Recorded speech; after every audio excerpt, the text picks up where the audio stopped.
Welcome to Milo Performance Education. Today I'm going to talk about the squat. We're going to go over all the basics from foot position all the way up to how to position the bar.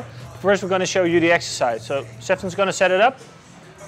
First things first, putting the bar very tight on his back, grabbing the bar, bending it around his shoulders, stepping away from the rack. First, setting up his brace, abs out, ribs down, a little bit of hip, and then all the way down in between his heels. When he comes up, push away the floor and finishing the lift. One more time. Stays really tight, brace, squat down, push away the floor up, finishing the lift. First we're going to talk about his bar position. There are a lot of positions possible from all the way up, almost into the neck, all the way down. So we have a high squat bar and a low squat bar. That's not very important for now, because what we're going to talk about now is tightness. The goal of the position here should be that the bar is really tight on his back. So first thing first, wrists have to be really straight.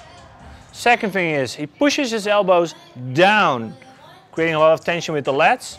So now we have two things. One, the bar is bending around his shoulders. The second thing, he creates a lot of stability in his lats. All right, we talked about bar position. Now we're going to talk about rib and hip positioning. Stefan's going to set up as he would with a bar. So his hands up. What we can see happening here is his ribs flaring up. As a coach, if you see somebody's ribs flaring up, what we know that there's not a lot of tension in the core. So what we want is his ribs down. Pulling the ribs down, keep your ribs down, are cues that can work very well. The second thing is, a lot of people tend to do when they start a lift is they push their hips back. That's something we want to do, but what we see happening here is that the ribs are flaring up again.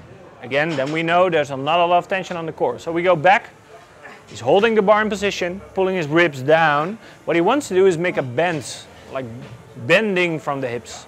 And that way we create room for our hips to go down into a squat position. So all the way up. So Stefan setting up, pushing his ribs down, making a nice bend from the hip, and all the way down. Perfect. Everybody wants to bend from the hip. It depends a bit on your structure of your hip or how mobile you are and how far you need to go to get into that squat position. You have to find that out for every individual. Okay, now we're going to bring everything together. So Stefan is setting up for the squat. First we're going to focus on the bar position. What we've talked about is wrist needs to be straight, elbows tight. Coaching cue that can work is pull the bar into your back or bend the bar over your shoulders. Then he steps back.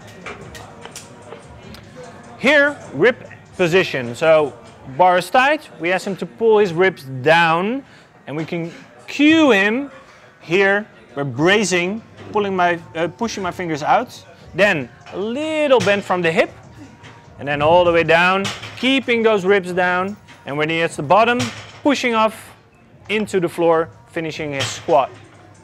And walking back to the rack. And we have a squat.